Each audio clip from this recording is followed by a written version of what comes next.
Boa noite a todos, que a paz de Jesus esteja com todos nós. Boa noite, Duda. Boa noite, André. Boa noite a todos. Sejam todos muito bem-vindos ao Reflexões com Emmanuel. Esse momento que o Centro Espírita Luiz Gonzaga de Luminares proporciona a todos nós. Que a paz de Jesus esteja presente no lar de cada um de vocês. É com muita alegria que nos reunimos aqui, mais uma noite de sábado, para discutir o próximo tema, que é o companheiro. Se encontra no capítulo 20. André, qual versículo Emmanuel escolhe para a nossa reflexão de hoje?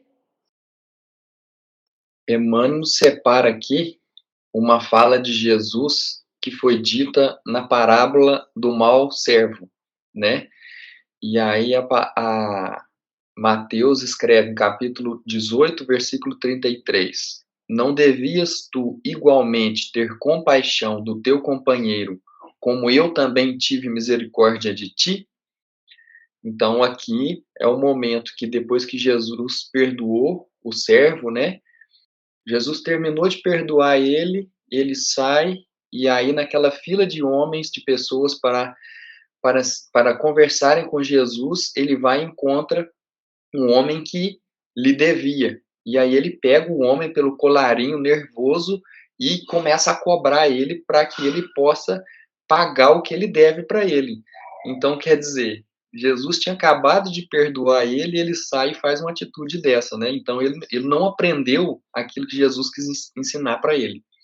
Duda, qual que é a reflexão que o Emmanuel traz para nós que você vai comentar conosco? Bom, Emmanuel começa já dizendo aqui no início desse capítulo que o homem ele não deve agir de uma maneira isolada nas obras de Deus. Isso porque o Pai tem como uma das suas leis principais que regem entre o nosso planeta, né, a cooperação. E a cooperação ela tem que ser independente do lugar.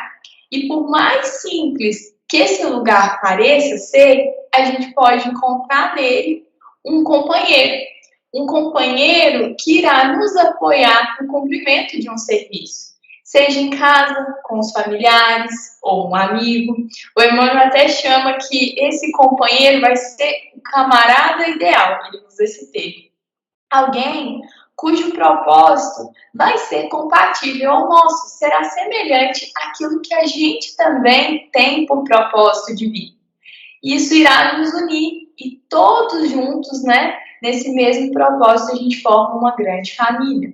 Emmanuel traz aqui que nem sempre todos os nossos companheiros, eles serão agradáveis, serão de fácil convivência. Às vezes essa convivência ela pode sim ser um pouquinho complicada, mas ele diz que a gente precisa, né, e deve, assim como Jesus teve misericórdia de nós, né, ter compaixão com esse irmão, porque dessa forma a gente vai o ensinar também através dessa nossa atitude. E assim a gente pode todos juntos, em cooperação, nos elevar e elevar aqueles que nos servem por meio das nossas atitudes. Já dissemos aqui, né, nós somos exemplos e os exemplos são por meio das nossas atitudes, muito mais que nossas falas. E quando a gente vai encontrar alguns obstáculos no caminho, porque sempre aparecem, não é mesmo? Mas todos nós estamos aqui em uma fase de aprendizado. E por estarmos em fase de aprendizado, a gente pode nós mesmos ser um obstáculo na vida de alguém. Isso sem perceber, a gente não se dá conta e quando vê, estamos também, de alguma forma, ingênuos, às vezes, perturbando também o outro. E quando a gente se preocupar com isso, a gente deve ter compaixão com nós mesmos também, e lembrar que da misericórdia, que só lembrando da misericórdia que Jesus tem com o nosso espírito, e mesmo assim, apesar de todos os nossos erros, ele nos dá grandes oportunidades. Pensando nessa misericórdia, a gente pode também acalmar o nosso coração, tanto para os nossos erros, como os erros dos nossos companheiros. André, qual trecho você escolheu para a gente discutir mais um pouquinho aqui hoje? O trecho escolhido foi: se a tarefa apresenta obstáculos, lembra-te das inúmeras vezes em que o Cristo já aplicou misericórdia ao teu espírito. Isso atenua as sombras do coração. Observa em cada companheiro de luta ou do dia uma bênção e uma oportunidade de atender ao programa divino acerca de tua existência. E aí, trazendo uma história para esse tema, eu encontrei neste livro aqui, ó, Sol nas Almas, que é do Valdo Vieira, né, uma psicografia de Valdo Vieira sobre orientação do espírito de André Luiz. E aí ele traz um capítulo aqui que se intitula Irmãos do Contra, né? Que é isso que Emmanuel está comentando, que às vezes encontramos alguém que nos dificulta o caminho, né? Irmãos do Contra. E aí ele começa a descrever como que é esse irmão do contra. Então ele fala que eles surgem por adversários potenciais de tudo e de todos, que são prematuros na opinião e revelam-se tardos na ação. Ou seja, eles têm uma rapidez muito grande para dar uma opinião, mas quando é para poder agir, para poder ajudar naquilo, eles já estão com o pé atrás, né? E ele diz aqui também: esquecem o lado bom do passado para se acomodarem ao lado pior das próprias recordações.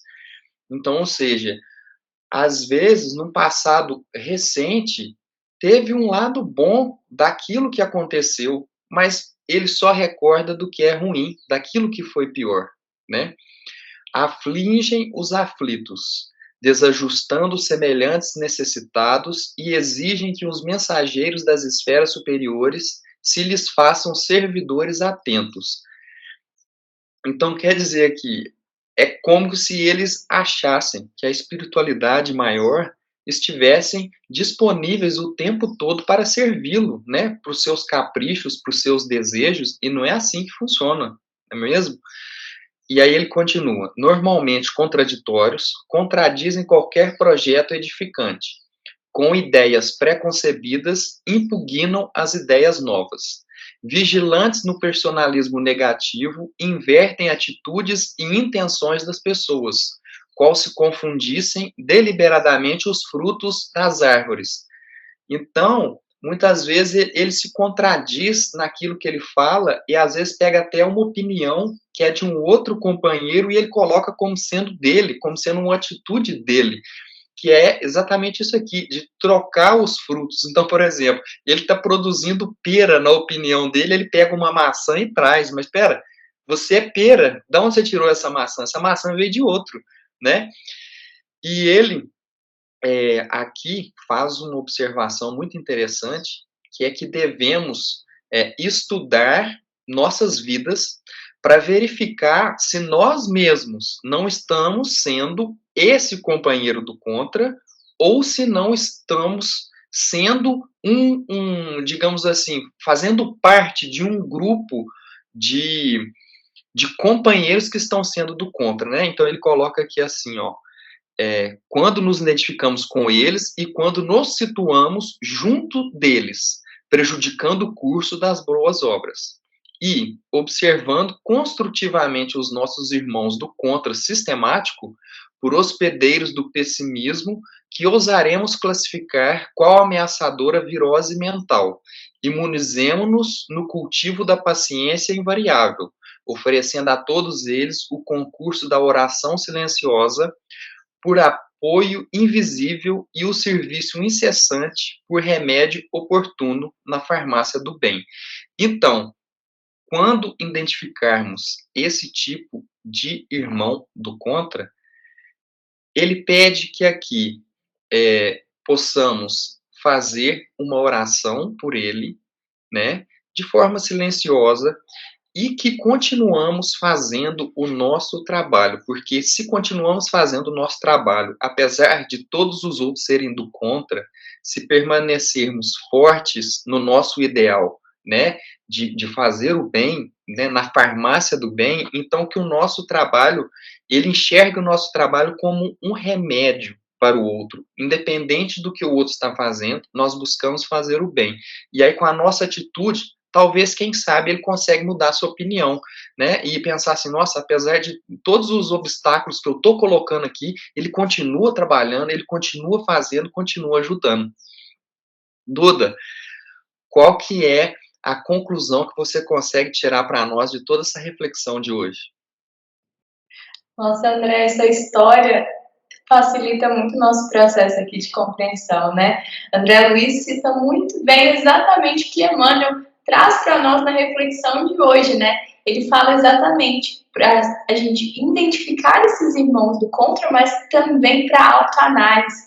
André Luiz nos deixa aqui um exemplo para a gente identificar essa situação, como agir nessa situação e também como forma de aprendizado. Será que a gente também está se encaixando nesses irmãos do contra?